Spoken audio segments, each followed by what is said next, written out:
2020년 3월 29일 주일 예배에 오신 여러분들을 주님의 이름으로 환영하고 축복합니다. 우리 함께 기도함으로 하나님 앞에 예배드리도록 하겠습니다.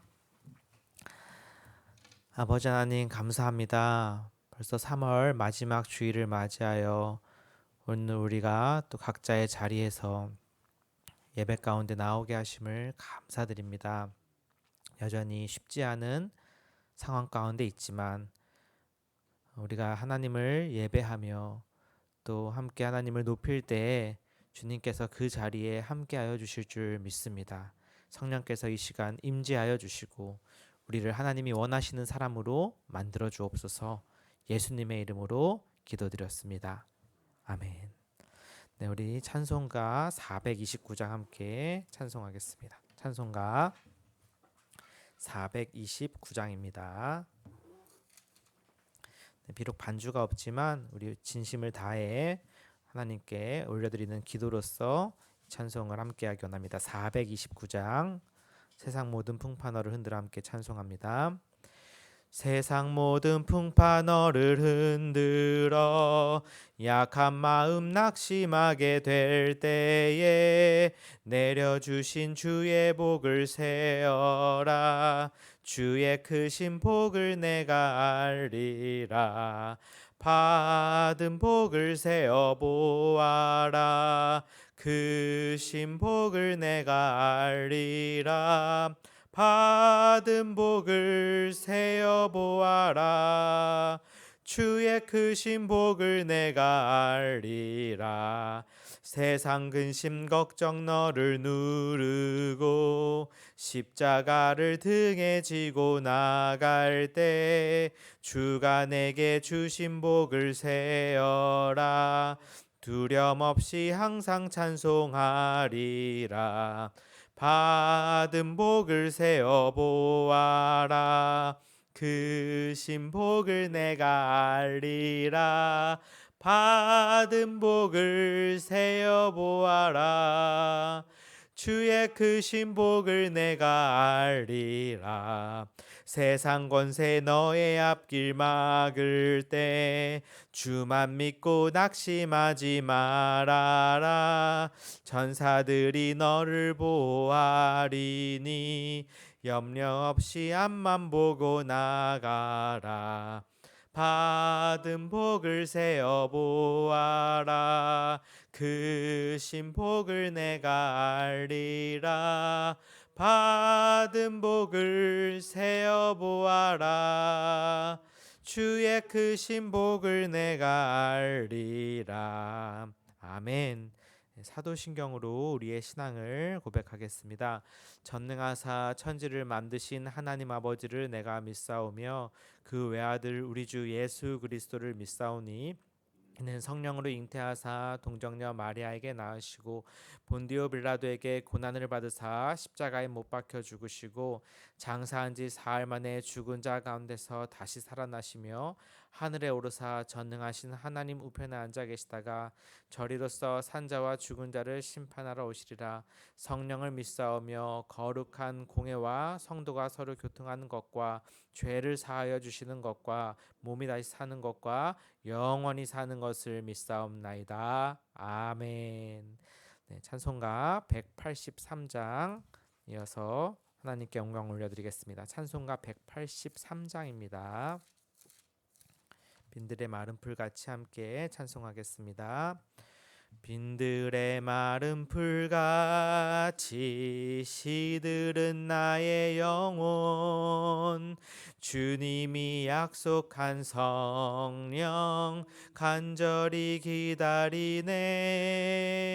가물어 메마른 땅에 단비를 내리시듯 성령의 단비를 부어 새 생명 주옵소서.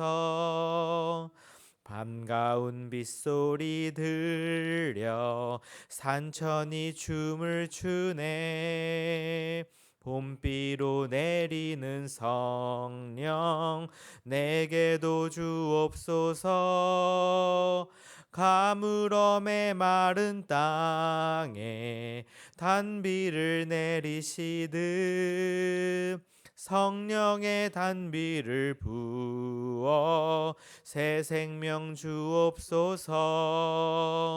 절 따라 우로를 내려 조목이 무성하니 갈급한 내 심령 위에 성령을 부소서. 아멘. 가물어 메마른 땅에 단비를 내리시듯 성령의 단비를 부어 새 생명 주옵소서. 참되신 사랑의 언약 어길 수 있사오랴. 오늘의 흡족한 은혜 주실 줄 믿습니다. 가물어 메마른 땅에 단비를 내리시듯 성령의 단비를 부어 새 생명 주옵소서. 아멘. 오늘의 예배를 위해서 우리 다 같이 함께 기도하는 시간을 갖도록 하겠습니다. 기도합니다.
감사하고 이 모든 말씀 살아계신 우리 주 예수 그리스도의 이름으로 기도하였습니다. 아멘. 네, 오늘 함께 하나님의 말씀 보도록 하겠습니다. 고린도전서 2장 1절에서 16절까지의 말씀입니다. 오늘 함께 보실 하나님의 말씀은 고린도전서 2장 1절에서 16절까지의 말씀, 성령의 나타나심과 능력이라는 제목으로 하나님의 말씀을 증거하겠습니다. 고린도전서 2장 1절에서 16절을 저와 여러분이 교독하시고 16절은 다 같이 읽겠습니다. 네, 가정에서 예배를 드리시는 분들도 같이 교독에 참여해 주시길 바랍니다. 제가 1절부터 먼저 읽겠습니다. 형제들아, 내가 너희에게 나아가 하나님의 증거를 전할 때에 말과 지혜의 아름다운 것으로 아니하였나니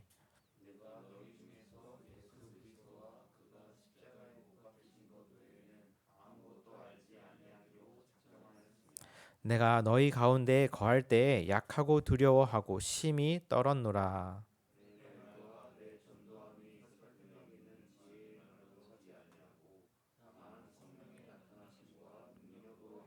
너희 믿음이 사람의 지혜에 있지 아니하고 다만 하나님의 능력에 있게 하려 하였노라.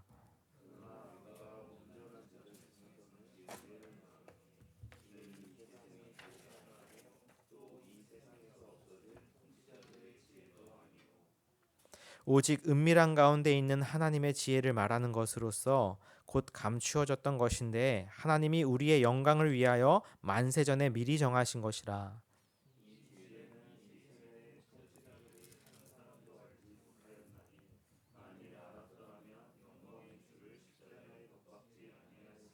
기록된 바 하나님이 자기를 사랑하는 자들을 위하여 예비하신 모든 것은 눈으로 보지 못하고 귀로 듣지 못하고 사람의 마음으로 생각하지도 못하였다 함과 같으니라.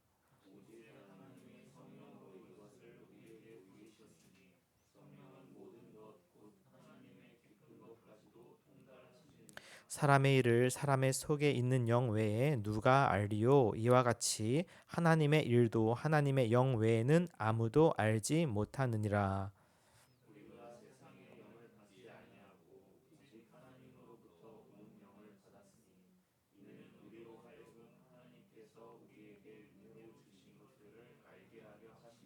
우리가 이것을 말하거니와 사람의 지혜가 가르친 말로 아니하고 오직 성령께서 가르치신 것으로 하니 영적인 일은 영적인 것으로 분별하느니라.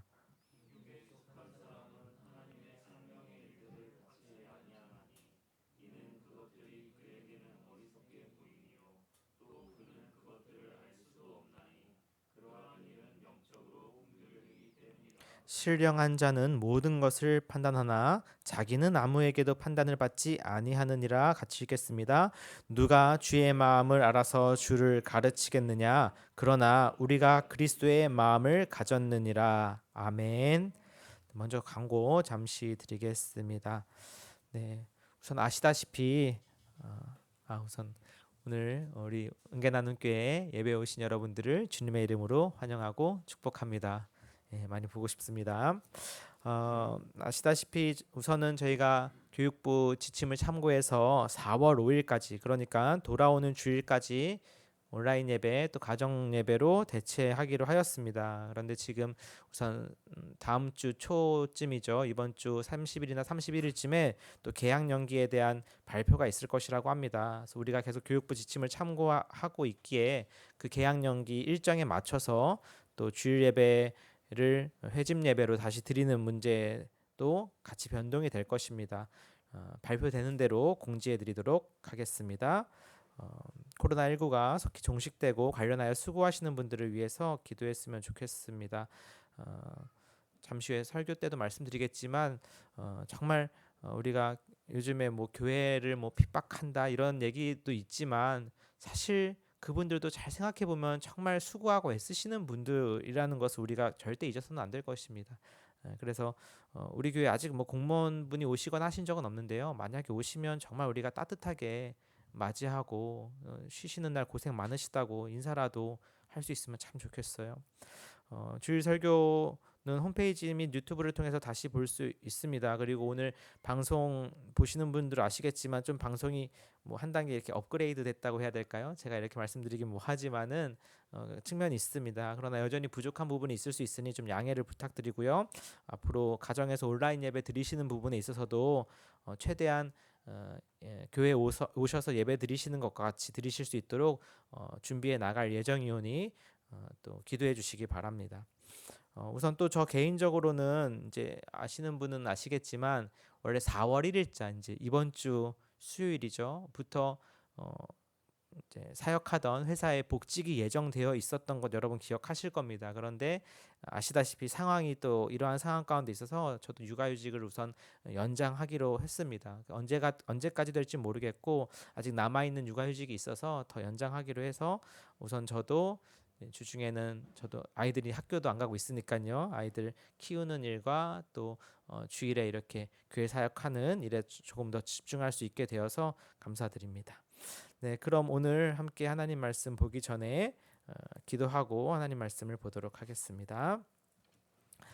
아버지 하나님, 오늘 주신 은혜 가운데 또 우리가 예배의 자리로 올 수 있도록 발걸음을 인도하여 주셔서 감사합니다. 성령의 동일한 은혜가 우리 각자의 자리에 임할 줄로 믿습니다. 시간 주님께서 주시는 말씀을 통해서 힘과 능력과 지혜를 얻게 하시고 한 주간 성령님과 동행하는 시간 되도록 함께하여 주옵소서. 예수님의 이름으로 기도드렸습니다. 아멘. 제가 아직 온라인 예배가 아직 그렇게 익숙하지가 않아서 그런지 진행이 자연스럽지 못한 부분이 있는지 모르겠습니다. 어쨌든 성도 여러분 각자의 자리에서 귀한 예배자로 세워지시기를 기원합니다. 누군가의 마음을 알 수만 있다면 얼마나 좋을까라고 한두 번쯤은 생각해 보신 일이 있으실 겁니다. 10길 물속은 알아도 한 길 사람 속은 모른다고 하잖아요. 그만큼 사람 마음 안다는 게 참 쉽지 않죠. 예를 들어 우리가 어떤 좋아하는 사람이 있으면 그 사람의 마음을 알 수 있으면 얼마나 좋을까 이런 생각도 해보지 않겠습니까? 그래서 그 사람에게 고백을 해볼 수도 있는 거고 아니면 기다려볼 수도 있는 거겠죠. 근데 그 사람 마음을 알기가 참 쉽지 않아요. 심지어 가까운 가족, 친구라 하더라도 그렇게 가까운 사이임에도 불구하고 도대체 무슨 생각을 하는 건지 알 수가 없을 때 답답하고 또 고민될 때가 많은 때가 있는 것이죠. 그처럼 사람의 마음의 속에 있는 것을 알기란 참 쉽지 않습니다. 어떤 노래 가사 중에는 이런 노래 가사도 있잖아요. 너의 마음 속으로 들어가 볼 수만 있다면. 참 인상적인 가사였어요. 그런 식으로 우리가 생각해 보게 되는 때가 참 많이 있죠. 그렇게 해서 그 사람의 마음을 알 수만 있다면 조금 더 가까워질 수 있을 텐데 아니면 내가 이런 말을 해볼 텐데 생각만 하지 사실 그 마음을 알 수 없기에 우리는 늘 관계에 있어서 나의 한계에 부딪히기도 하고 갈등이 생기기도 마련이죠.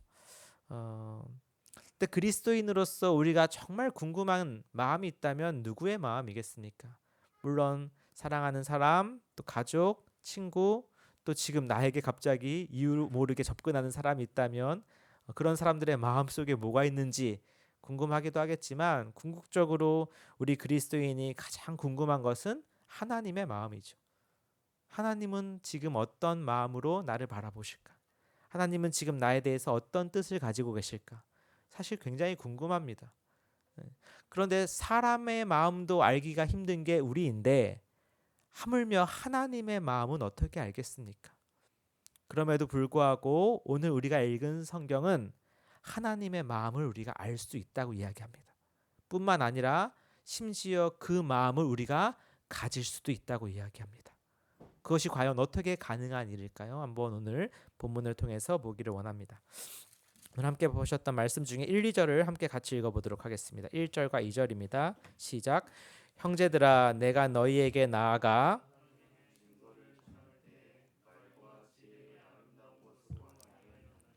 내가 너희 중에서 예수 그리스도와 그가 십자가에 못 박히신 것 외에는 아무것도 알지 아니하기로 작정하였음이라. 아멘.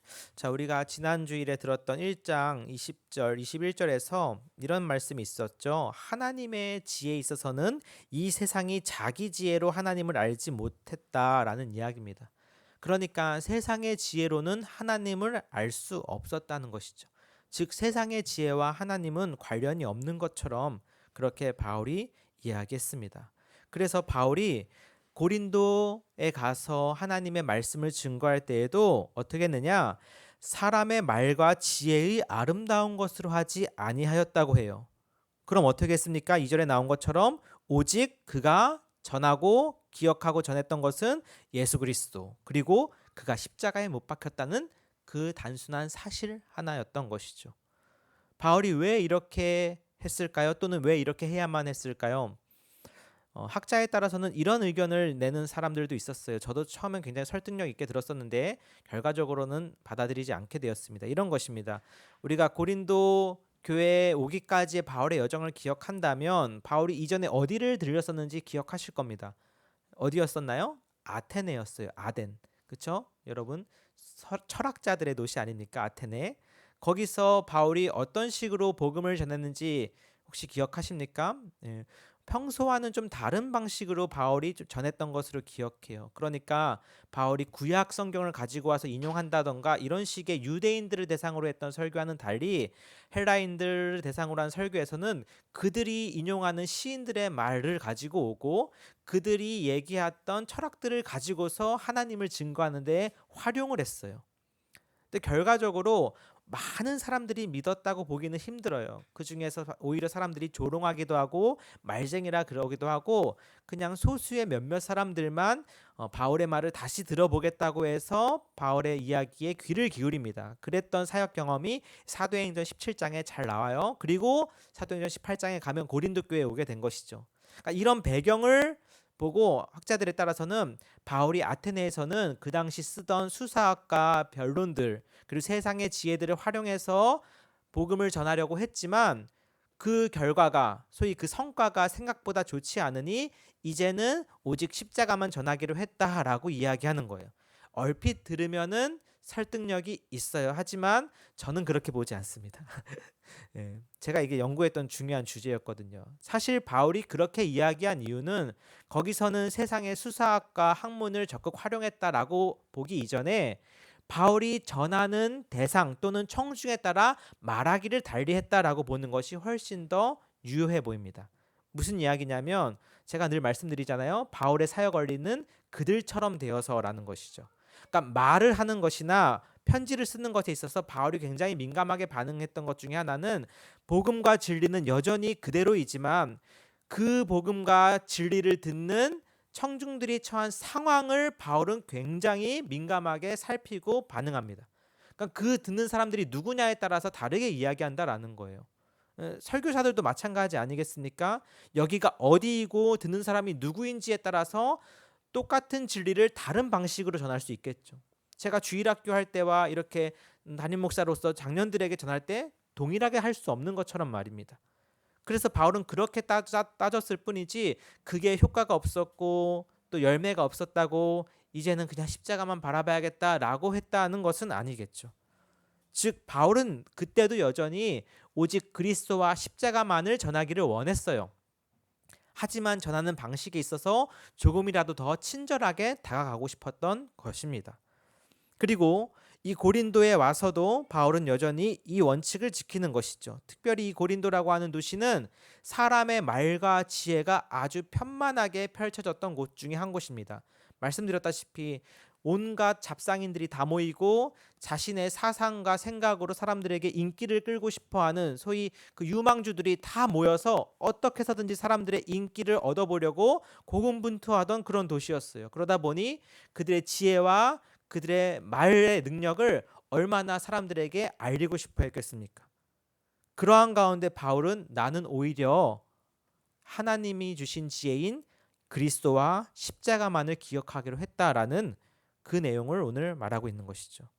그러면서 4절에도 이렇게 나옵니다. 내 말과 내 전도함이 설득력 있는 지혜의 말로 아니하고, 다시 한번 강조되죠. 그러면 어디에 있기를 원했어요? 다만 성령의 나타나심과 능력에 있기를 원했다라는 거예요. 계속 반복되죠. 이게 아니고 이것이다. 이게 아니고 이것이다. 5절도 마찬가지예요. 너희 믿음이 무엇이 아니고 사람의 지혜에 있지 아니하고 어디에 있기를 원해요? 다만 하나님의 능력에 있게 하려고요. 그러니까 지금 계속 비교 대조되고 있는 세 가지가 어떻게 나왔어요? 사람의 지혜와 말이 아니고 어디에 있다? 하나님의 능력에 있다. 성령의 능력에 있다. 그리고 그것은 무엇이다? 그리스도와 십자가다라는 거예요. 이게 오늘날 우리가 변치 않고 받아들일 수 있는 유일한 진리입니다. 그러니까 시대에 따라서 전달하는 방식은 얼마든지 달라질 수 있어요. 오늘날 이렇게 온라인으로 예배 드릴 거라고 그 2000년 전에 상상이나 했겠습니까? 말도 안 되는 일이겠죠. 하지만 전달되는 진리는 지금 동일하다 이것이죠.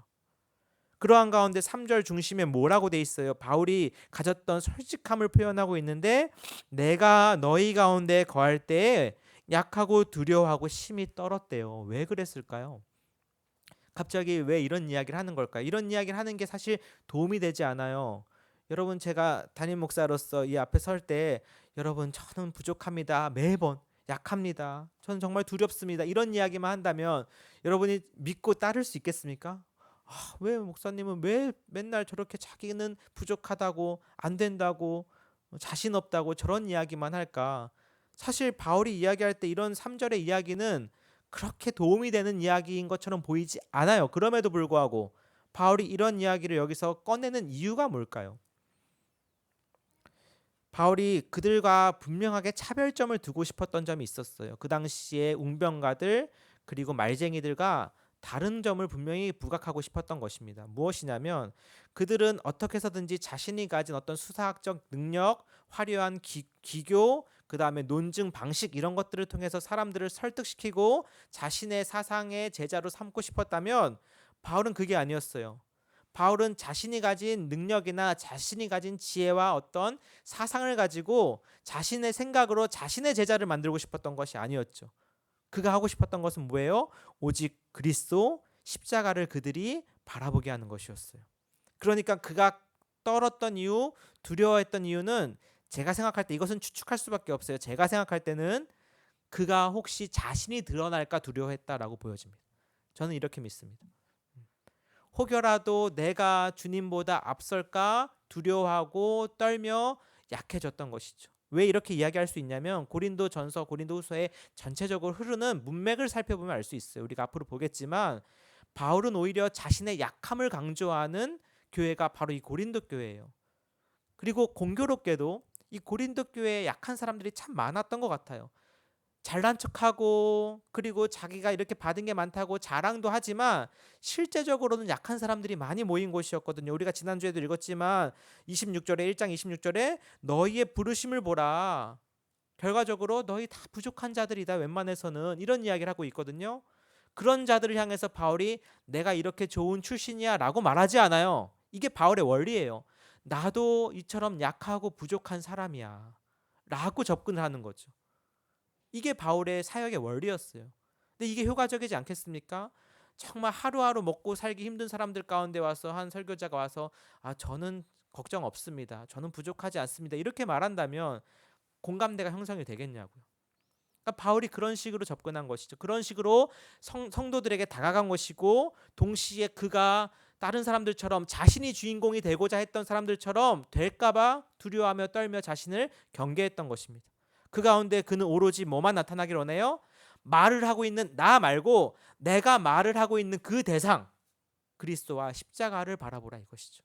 그러니 그는 약해지고 두려워하고 떨 수밖에 없는 것입니다. 그가 자신 있게 정말 긍정의 힘을 가지고 얘기했다면 사람들은 오히려 그런 바울의 모습에 매력을 느끼지 않았겠어요? 그러니까 이게 참 쉽지 않은 거죠. 이게 설교자가 가진 정말 숙명가도 같은 것인데 복음을 잘 전해야 돼요. 그렇다고 그냥 소위 마음대로 되는 대로 전해야 된다는 것도 아닙니다. 정말 잘 전해야 돼요. 필요하다면 우리가 수사학을 전체 부정하는 건 아닙니다. 바울도 여기서 건전한 수사학은 인용하고 있어요. 하지만 동시에 그가 전하는 말을 통해서 하나님이 드러나야 돼요. 그러니까 성도들이 설교를 들었을 때 와, 얼마나 대단한 설교자인가 라고 말하게 하는 것은 그리 훌륭한 설교는 아니죠. 와, 얼마나 대단한 그리스도인가 라고 말하게 해야 하는 설교야 그것이 진정한 설교가 되겠습니다. 저도 역시 그것을 바라는 거예요. 근데 그 설교자가 가진 항상 이 유혹이 뭐냐면 내가 조금이라도 뭔가 더 드러나고 싶은 마음이 없지 않다는 데 있어요. 솔직히 말해서 목사님 설교 은혜 받았습니다 라고 얘기 들을 때 싫어할 목사가 어디 있겠어요. 그리고 그런 이야기를 듣고 싶어요. 그래서 저도 맨날 아내한테 확인을 하고자 합니다. 오늘 어땠어?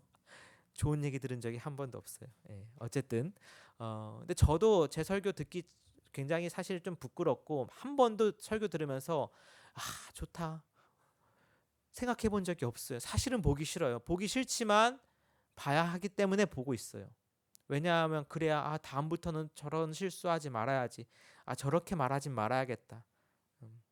등등이 있기 때문이죠. 어쨌든 간에 지금 바울이 얘기하고 싶은 것은 사람의 지혜와 말이 아닌 오직 그리스도만을 전하기를 했다라는 것이고 그것이 그 진심이 성도들에게 전달되기를 원하는 거예요.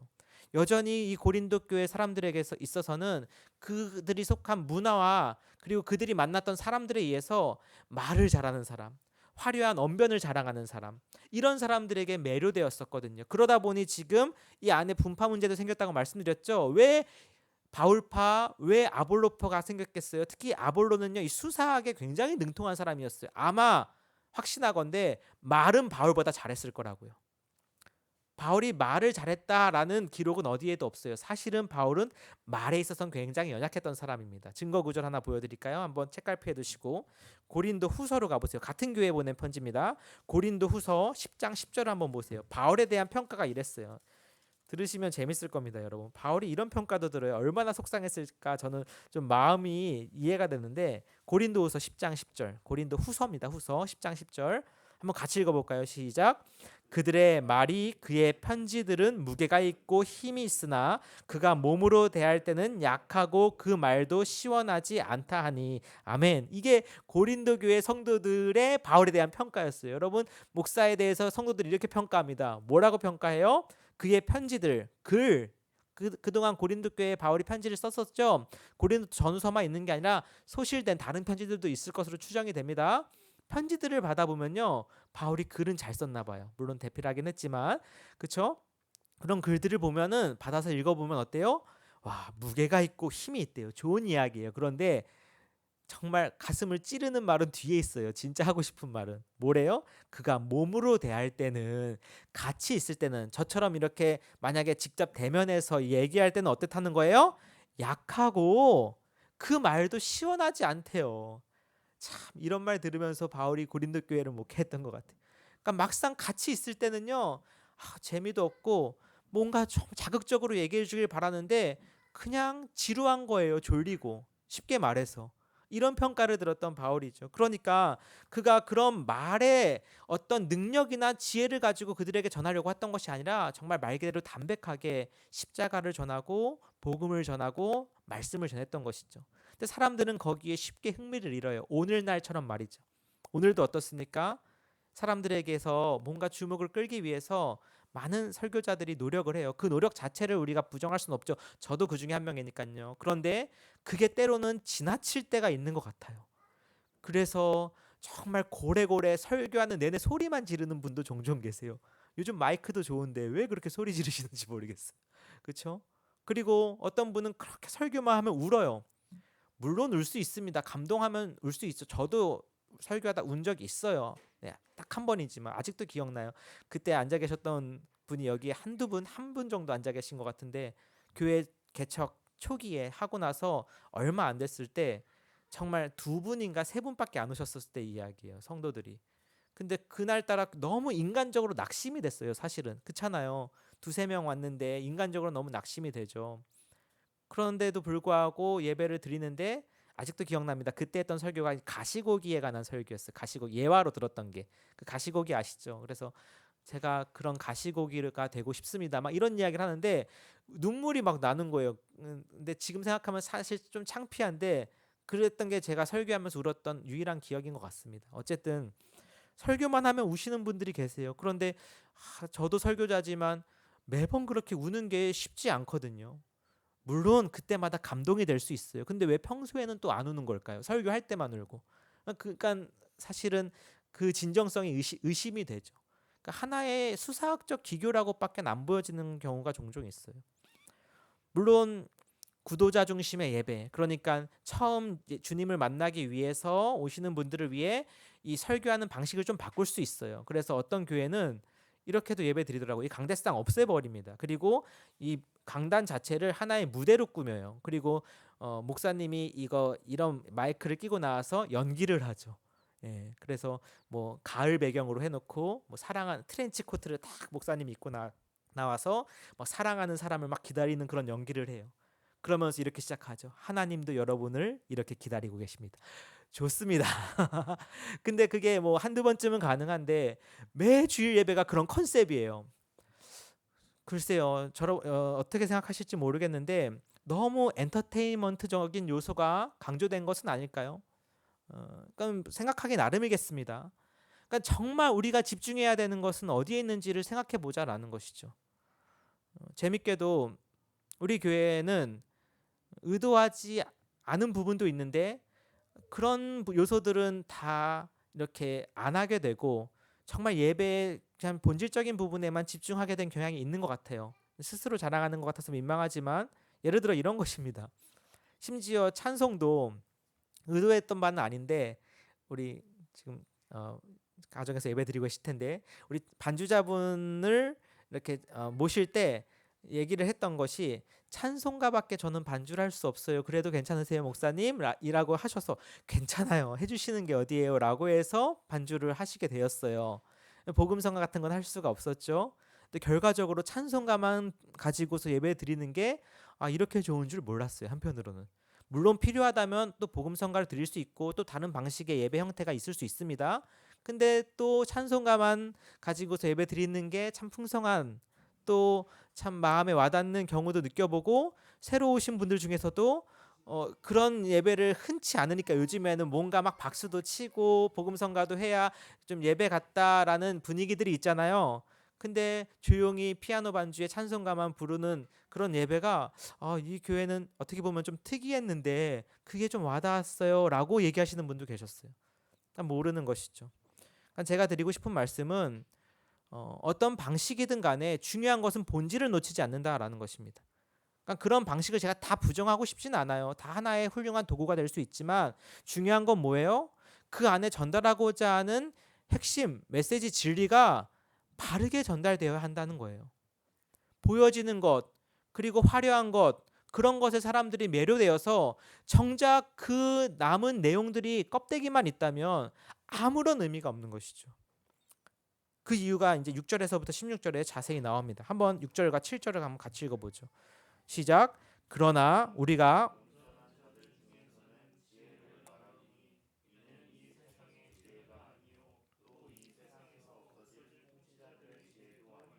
오직 은밀한 가운데 있는 하나님의 지혜를 말하는 것으로서 곧 감추어졌던 것인데 하나님이 우리의 영광을 위하여 만세전에 미리 정하신 것이라. 아멘. 자, 여기서도 1장에 이어서 이 세상의 지혜와 하나님의 지혜가 비교 대조돼요. 그러니까 지혜라는 말이 동일하게 사용되어지지만 세상의 지혜일 때와 하나님의 지혜일 때는 완전히 다른 것으로 바울은 설명합니다. 우선은 바울이 이렇게 이야기하죠. 6절에 우리가 온전한 자들 중에서는 이라고 할 때 이 온전한 자들은 사실 성숙한 자들, 장성한 자들 이런 의미가 있겠습니다.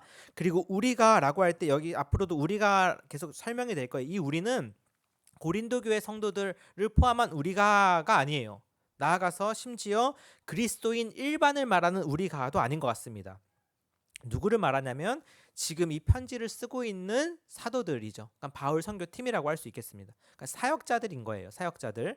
그러니까 바울, 신라, 디모데, 여기서는 이제 소스데네도 있었죠. 이와 같이 사역자로서 일하는 그들이 지금 편지를 쓰면서 우리라고 표현하고 있는 것 같아요. 그러니까 우리가 지금 너희한테 온전한 자들 중에서는 지혜를 말하는데 이 지혜는 어떤 지혜냐면 첫 번째로 이것은 아니고 이것이다 라고 말하죠. 바울이 계속 이 세상의 지혜가 아니래요. 그리고 이 세상에서 없어질 통치자들의 지혜도 아니래요. 즉 이 세상의 지혜, 통치자들의 지혜는 뭐예요? 그동안 고린도 교회 성도들이 고린도에서 익히 듣고 배워왔던 세상의 지혜죠. 그래서 많은 사람들이 자신의 지혜를 가지고 뽐내고 자랑하면 그 지혜가 마음에 들면 수용하고 거기에 갑집을 했던 거예요.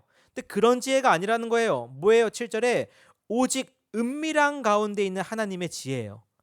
하나님의 지혜는 원래는 은밀한 것이었어요. 아무도 알 수가 없었어요. 그래서 여기서도 나오죠. 감추어졌던 거예요. 인간의 지혜로는 도무지 알래야 알 수가 없을 만큼 감추어졌던 것, 은밀한 것이었는데 이것을 하나님이 어떻게 하셨어요? 미리 우리의 영광을 위하여 만세전에 미리 정하신 것이라고요. 그러니까 사람의 지혜는 사람에 의해서 고안이 되죠. 그리고 정교하게 발전해 나갈 수 있습니다. 그러니까 사람의 지혜는 그런 것이죠. 그래서 오늘날 우리가 세상의 지혜가 얼마나 많습니까? 여러분 지금 우리가 갖고 있는 책들이 얼마나 많은가요? 그리고 인터넷에 정보를 쳐보면 얼마나 많은 정보가 쏟아지나요? 이건 다 뭐예요? 사람의 지혜들이 만들어낸 결과물들이죠. 그런데 하나님의 지혜는 원래 어떤 것이에요? 하나님께서 이미 창세 전부터 또 만세 전부터 미리 정하신 것이에요. 즉 사람에 의해 만들어진 것이 아니라 이미 우리가 있기 전부터 존재했던 하나님의 지혜라는 것이죠. 그러니까 그 차이점을 분명히 알고 들으라는 거예요. 그러면 8절 9절 만약에 이렇게 이 지혜는 아무도 알지 못하였다고 얘기해요. 그 당시에 바울이 이렇게 얘기합니다. 8절에 만일 그 지혜를 알았더라면, 이 하나님의 지혜를 알았더라면 영광의 주님을 십자가에 못 박지 않았겠죠. 그러니까 그 세대의 통치자들 아무도 그 하나님의 지혜를 알지 못했어요. 결과적으로 그리스도를 십자가에 못 박았는데 그것조차도 뭐예요? 하나님의 지혜에 속한 영역이었어요. 그러니까 이게 하나님의 지혜가 참 오묘하죠. 인간은 인간의 자유의지대로 자신의 의지를 갖고 선택을 하고 행위를 실행을 합니다. 그런데 그것이 하나님의 지혜 영역 안에 있다라는 거예요. 굉장히 신비로운 영역이죠. 그래서 9절에 기록된 바 하나님이 자기를 사랑하는 자들을 위하여 예비하신 모든 것은 눈으로 보지 못하고 귀로 듣지 못하고 사람의 마음으로 생각하지도 못하였다 함과 같으니라. 이만큼 사람이 하나님의 지혜에 대해서 무지해졌다라는 거예요.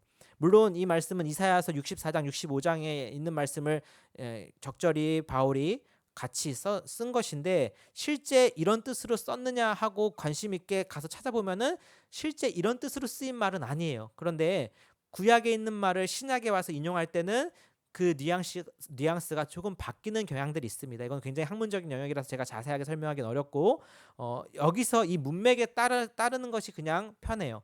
그러니까 말 그대로 강조하고 싶은 건 뭐예요? 세상이 결코 자신의 지혜로 하나님을 알 수 없었다라는 거예요. 결국 그럼 뭐예요? 하나님이 하나님의 지혜를 우리에게 알려주셔야만 우리가 그 지혜를 알 수 있다라는 거죠.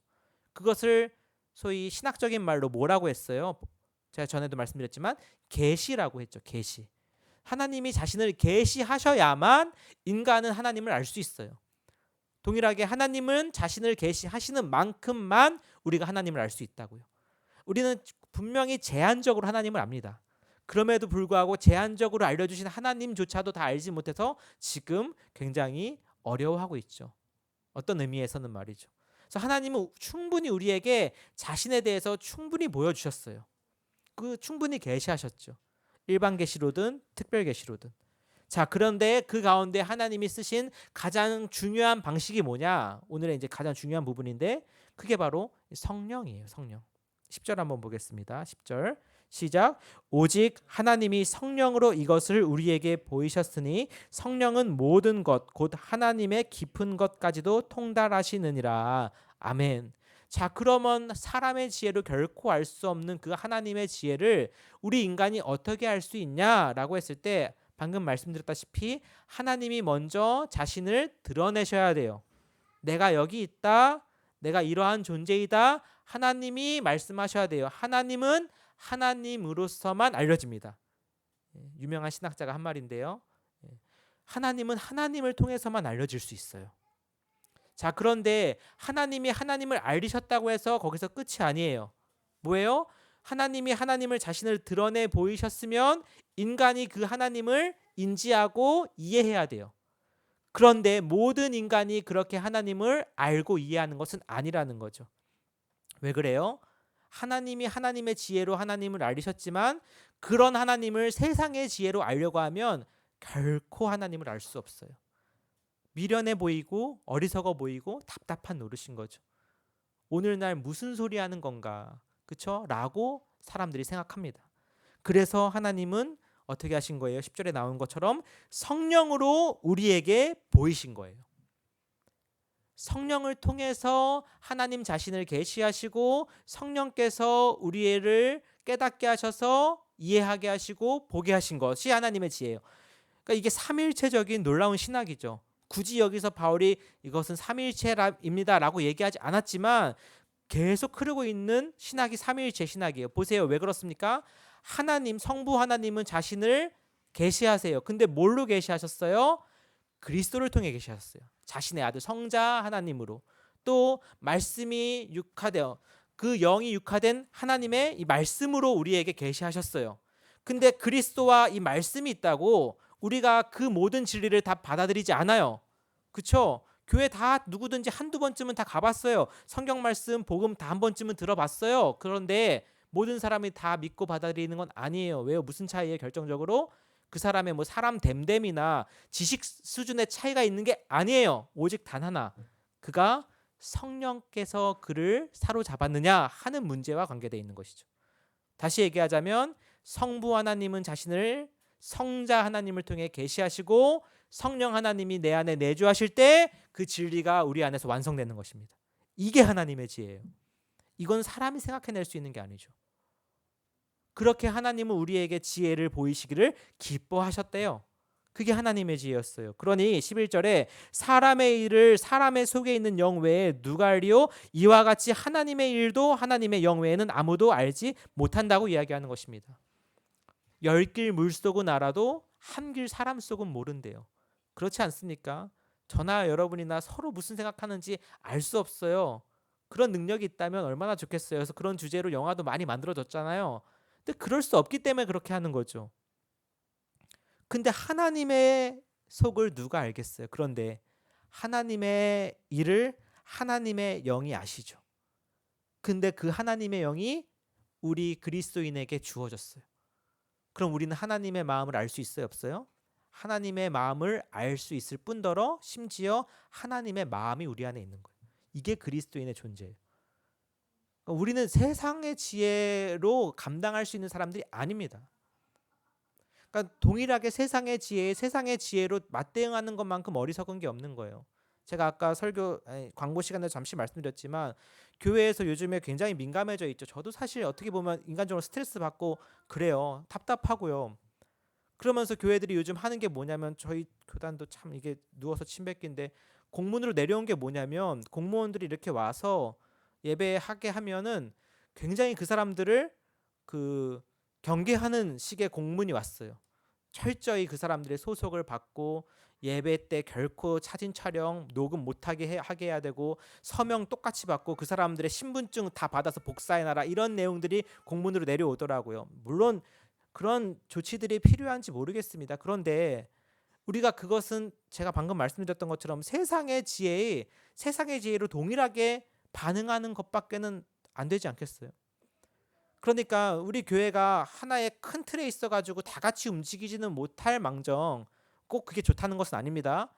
각각의 교회들이 오히려 그 안에서 자신들이 가진 신앙을 가지고 더 따뜻하게 대하면 얼마든지 좋은 이야기들을 들을 수 있는 것이죠. 뭐 좋은 이야기 듣자고 하자는 건 아니지만 교회가 그렇게 한 발자국 좀 앞서 나가는 모습을 보이는 게 좋지 않을까요?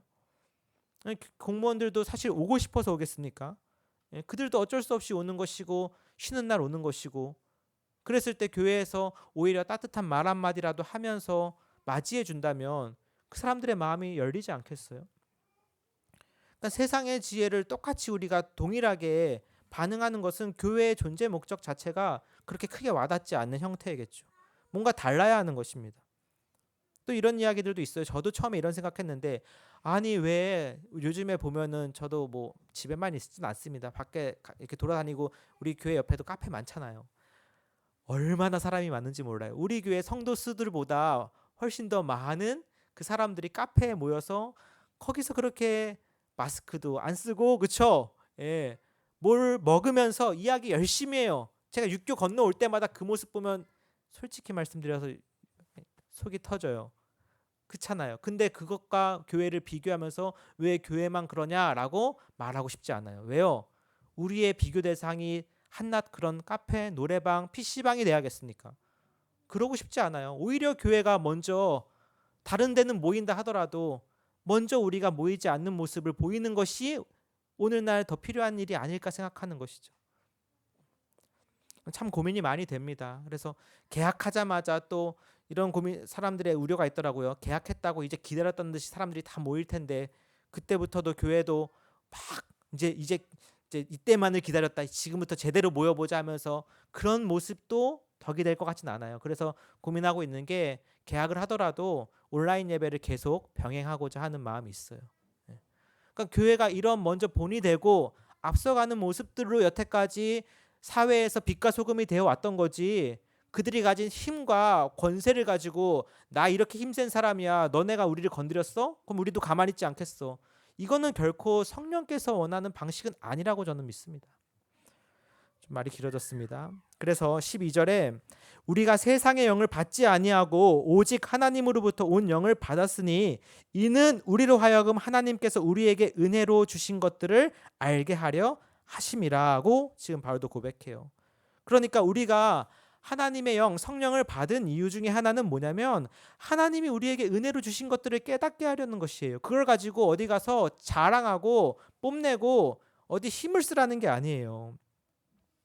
자, 13절 한번 같이 읽어볼까요? 시작. 우리가 이것을 말하거니와 사람의 지혜가 가르친 말로 아니하고 영적인 것으로 분별하느니라. 아멘. 네. 13절 하반절에 영적인 일은 영적인 것으로 분별하느니라. 이런 생각부터 들으면 안 되는데 왠지 이단 사이비들이 좋아할 것 같은 그런 구절들이죠. 번역도 조금 아쉽게 됐어요. 그러니까 이게 뭐냐면 성령에 속한 일은 성령에 속한 것으로 설명을 해야 한다는 뜻이에요. 그러니까 우리가 아무리 성령께서 주신 은혜들을 가지고 그냥 세상에 속한 자연인에게 설명을 해도 소용이 없어요. 우리가 아무리 거기에 내가 말을 잘하고 그리고 설득력이 있고 또 화려한 어떤 내가 스펙을 갖췄다고 해서 사람들이 그것에 의해서 말을 받아들이지 않는다라는 거예요.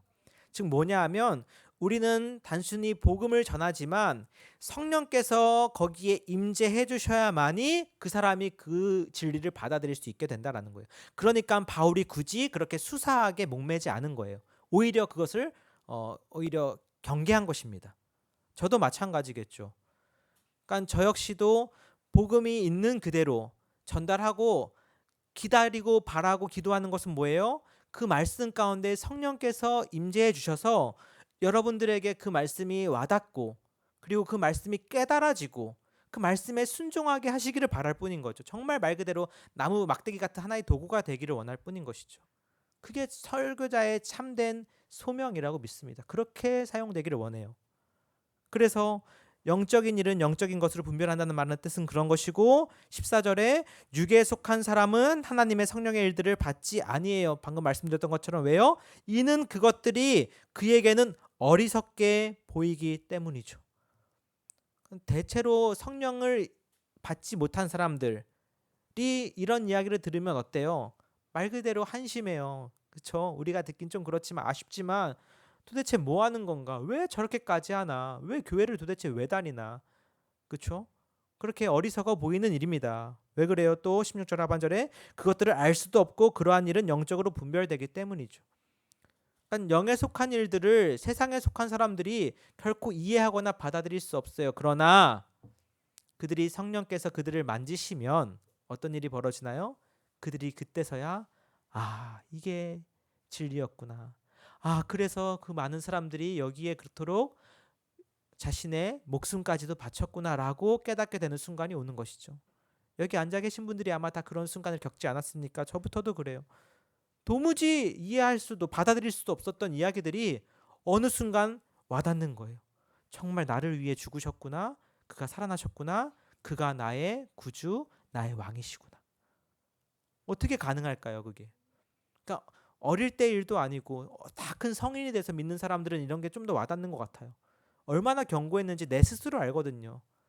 전도했던 친구를 그렇게 조롱하고 핍박했어요. 공부도 잘하는 놈이 저런 거나 믿고 앉아있고 말이야. 하지만 제가 믿어지게 되고 보니 이것이야말로 하나님의 지혜였던 것이죠. 바라기는 정말 우리 주위에 여러분들도 기도하고 또 전도하고자 애쓰시는 사람들이 계실 겁니다. 언제가 될지 모르겠지만 하나님께서 그에게 성령을 부어주셔서 그 또한 우리가 받은 이 진리를 깨달아지기를 간절히 기원하고 바랍니다. 그래서 우리가 정말 받았던 이 귀한 은혜들을 하나님의 지혜가 그들에게도 선포되고 그들이 그 지혜 가운데 세상 가운데 승리할 수 있기를 함께 기도했으면 좋겠습니다. 자, 15절 16절 같이 읽겠습니다. 시작. 신령한 자는 모든 것을 판단하나 자기는 아무에게도 판단을 받지 아니하느니라. 누가 주의 마음을 알아서 주를 가르치겠느냐. 그러나 우리가 그리스도의 마음을 가졌느니라. 아멘. 자, 15절에 보면요. 신령한 자는 즉 영에 속한 자는 이렇게 보시면 돼요. 모든 것을 판단하나 자기는 아무에게도 판단을 받지 아니한대요. 이 구절 좀 어려워요. 그러면은 이런 식으로 우리가 읽기 쉽잖아요. 영에 속한 사람은 다 판단할 수 있지만 어떤 사람에게도 판단받지 않아. 그 사람은 완벽해, 무흠해, 무결해. 이런 식으로 오해되기 쉽잖아요. 근데 그런 생각을 바울이 인정했을 것 같진 않죠. 여전히 우리가 성령에 속한 사람이지만 부족하고 연약하고 실수할 때가 있어요. 바울은 그것을 부정하지 않습니다. 오히려 고린도 전서에는 자신의 연약함을 계속 강조하는 문맥이 있어요. 그럼 이건 왜 이런 이야기가 나왔을까? 우선 이게 가장 설득력 있어 보이는데 이 15절이라고 하는 말 자체가 인용어구가 인용구 쿼테이션이 있는 것으로 보는 거죠. 뭐냐면은 고린도 교회 성도들이 그 당시에 자주 했던 말들을 바울이 인용한 것으로 보는 겁니다. 그들이 이렇게 얘기했던 거예요. 야, 영적인 사람은 말이야 다 판단할 수 있지만 자기는 판단받지 않아 라고 자랑했던 그들의 말이 있었던 것 같아요. 확실하진 않아요. 하지만 바울이 그 말을 인용하면서 16절을 이어서 붙이는 거예요. 그러니까 그들의 말 자체를 부정하지 않지만 그 말을 비틀면서 거기에 좀 성경적인 의미를 부여하는 거죠. 그 말 가지고서요. 어떻게 해요? 16절에 누가 주의 마음을 알아서 주를 가르치겠느냐? 그러나 우리가 그리스도의 마음을 가졌느니라. 어떻게 이해되는 거냐면 맞아. 우선 인정해 주는 거죠. 영적인 자는 판단할 수 있어. 우리가 하나님의 지혜를 갖게 되면 성령께서 우리에게 들어오시면 우리가 세상의 일을 영적으로 분별할 수 있어요, 없어요? 여기서 판단한다는 말보다는 분별한다는 말이 더 정확한 번역 같아요. 분별할 수 있죠. 그렇죠? 하나님의 지혜를 갖고 세상에 일어나는 일들과 상황들과 사상들을 우리가 분별하고 그리고 그것에 대해서 생각할 수 있어요. 그러나 동시에 자기는 아무에게도 분별을 받지 아니한다라는 것은 바울이 16절을 통해서 이러한 전제를 단 거예요. 우리가 진정 그리스도의 마음을 가졌다면 이라는 전제를 다는 것입니다. 이해되세요? 조금 더 설명을 해드리면 그리스도의 마음을 가진 진정 신령한 자라면 세상의 그런 가치와 기준에 의해 쉽게 휩싸이지 않는다라는 뜻이죠. 좀 더 제가 설명을 해드리면 의역을 해드리면 그러니까 그것이 세상에 의해 분별받지 않는다라는 의미입니다. 그러니까 우리가 정말로 그리스도의 십자가와 말씀을 기준으로 산다면 세상이 이게 좋다, 이거 알아야 된다, 이거 준비해야 한다라는 것에 이리 갔다 저리 갔다 하지 않는다고요. 물론 우리가 해야 될 일이 있고 준비해야 될 것들이 있어요. 하지만 중심은 항상 어디에 있는 거예요? 그리스도와 그 십자가에 있다면 세상이 나를 판단하지 못하게 하는 거죠. 세상의 기준에 나를 맞춰서 거기에 맞는 상품으로 나를 만들려고 하지 않는 거죠. 이해되십니까? 그랬을 때에 이 15절 16절이 우리가 와닿을 수 있는 거죠. 오늘날 근데 우리 그리스도인이라 하더라도 성도들 안에서도 얼마나 세상 기준에 민감하게 우리가 반응합니까? 그렇죠? 이 정도는 있어야 되고 이 정도는 따야 되고 이런 것들이 있어요. 교회 안에서도 있는 것을 봐요. 물론 우리가 살아가면서 필요한 것들이기에 준비해야 되는 것을 부정할 수는 없습니다. 하지만 정말 중요한 것은 뭐예요? 그리스도의 마음을 가졌는가 하는 거예요. 그리고 나를 바라보는 기준이 그리스도의 마음의 기준으로 보느냐 하는 것이죠. 그것으로부터 시작하는 자야말로 진정 영적인 자, 신령한 자라고 볼 수 있겠습니다. 바라기는 우리 은계나눔교회 성도 여러분이 정말 이 성령에 속한 자가 되시기를 주님의 이름으로 축복합니다. 우리가 정말 뭔가 더 달랐으면 좋겠어요. 특별히 이러한 시기일수록 우리가 먼저 달랐으면 좋겠습니다. 성령에 속한 자로서 다른 모습을 보여줬으면 좋겠어요. 아유, 우리 잘하면 뭐예요? 다른 교회들이 다 이미 망쳐놓고 있는데. 상관없어요. 그거는 그들의 몫이에요. 우리는 우리의 몫을 하면 됩니다. 100개의 교회 중에 99개의 교회가 잘 못하고 지탄을 받는다 하더라도 한 교회가 오히려 잘함으로써 칭찬받고 교회에 대한 이미지가 달라질 수 있다면 그게 내가 돼야 되고 그게 우리 교회가 될 수 있으면 좋지 않겠어요? 그런 모습으로 우리가 오늘날 살아갈 수 있으면 참 좋겠다라는 것이죠. 여전히 사회적인 지탄과 비판의 내용이 날서 있지만 한편에서는 교회가 굉장히 노력하고 있다라고 보는 사람들도 많아지는 것 같아요. 왜요? 실제로 그렇게 교회 노력하고 있는 교회들이 많이 있으니까요. 하지만 우리가 부각되지 않을 뿐이지 언젠간 우리가 참고 인내했을 때 또 이 모든 일들이 끝나고 났을 때 사실 그때 교회들이 잘했어라는 평가를 들을 수 있으면 얼마나 좋겠습니까? 우리가 그런 일을 하는 데 있어서 한 흐름이 되는, 한 일조하는 그런 교회가 될 수 있으면 좋겠습니다. 무엇보다 여러분이 성령에 속한 자로서 그 성령의 지혜 가운데 세상 가운데 승리하시고 살아가시길 주님의 이름으로 축복합니다. 우리 같이 기도하겠습니다. 잠시 함께 기도하는 시간 가졌으면 좋겠네요. 오늘 들으신 말씀 기억하면서 하나님, 벌써 3월의 마지막 주일입니다. 참 3월 한 달 어떻게 보면 우리에게 힘들고 어려운 시기였습니다. 하지만 그 와중에서도 깨닫게 하신 은혜와 하나님 베풀어 주신 것들을 기억하며 감사합니다. 특별히 오늘 들은 말씀 가운데 성령에 속한 자로서, 성령을 받은 자로서, 하나님의 지혜를 깨달은 자로서 우리가 세상 가운데 세상의 지혜에 똑같이 맞서지 아니하고 다르게 살아가는 그런 그리스도인들이 되도록 하나님 저를 사용하여 주시고 우리 교회를 사용하여 주옵소서. 함께 기도하겠습니다. 아버지,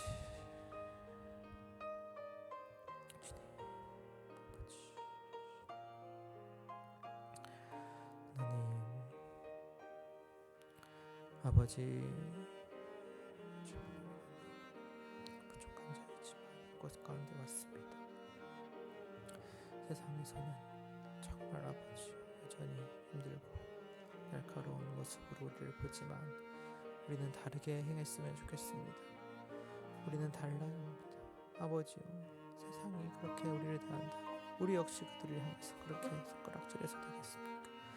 아버지, 비록 어려운 시기지만 이러할 때일수록 오히려 더 인내하고 더 참고 더 온유하며 더 따뜻한 모습으로 우리가 서로를 돌보고 세상 가운데 섬기기를 원합니다. 하나님, 그러한 가운데서 교회에 대한 하나님 사람들이 정말 마음이 더 열리고 무엇보다 우리에게 주신 이 복음의 진리를 전할 수 있는 자가 되게 하여 주시옵소서. 비록 아버지여 우리는 여전히 연약하고 부족하나 정말 이 복음의 진리를 하나님 앞에 전할 때 사람들에게 선포할 때 성령께서 임재하여 주셔서 여전히 이른 자문을 찾으시는 주님이 그에게 찾아가 주시고 그 성령의 은혜로 그들을 깨닫게 하시고 하나님을 알게 하셔서 함께 하나님을 예배하고 높이는 귀한 시간이 우리 안에 있도록 주여 도와주시고 역사하여 주시옵소서. 아버지 하나님, 오늘 또 예배 가운데 우리에게 귀한 은혜를 허락하여 주심을 감사합니다. 이제 3월을 보내고 4월을 맞이하는 가운데 여전히 걱정이나 근심들이 없진 않지만 분명 이 또한 지나가며 하나님의 섭리 안에 있음을 믿습니다. 특별히 어려운 시기에 교회가 더욱 낮아지고 더욱 사람들을 섬기고 더욱 친절하며 더욱 온유한 모습을 보여줄 수 있는 우리가 되게 하여 주시옵소서. 앞으로의 일정 가운데서도 주님께서 인도하여 주시고 또 각자 드린 예물 가운데 주님 필요한 곳에 사용되어지기를 원합니다. 또 우리 가족분들, 성도분들 가정에 건강과 평안을 허락하여 주시고 새로 맞이하는 또 4월달 가운데서는 하나님 정말 따뜻하고 좋은 소식들이 우리 가운데 많이 전해지도록 은혜를 베풀어 주시옵소서. 감사하고 이 모든 말씀 우리 주 예수 그리스도의 이름으로 기도하였습니다. 아멘. 주기도문으로 모든 예배를 마치겠습니다. 하늘에 계신 우리 아버지여, 이름이 거룩히 여김을 받으시오며 나라가 임하옵시며 뜻이 하늘에서 이루어진 것 같이 땅에서도 이루어지이다. 오늘날 우리에게 일용할 양식을 주옵시고 우리가 우리에게 죄 지은 자를 사하여 준 것 같이 우리의 죄를 사하여 주옵시고 우리를 시험에 들게 하지 마옵시고 다만 악에서 구하옵소서. 대개 나라와 권세와 영광이 아버지께 영원히 있사옵나이다. 아멘.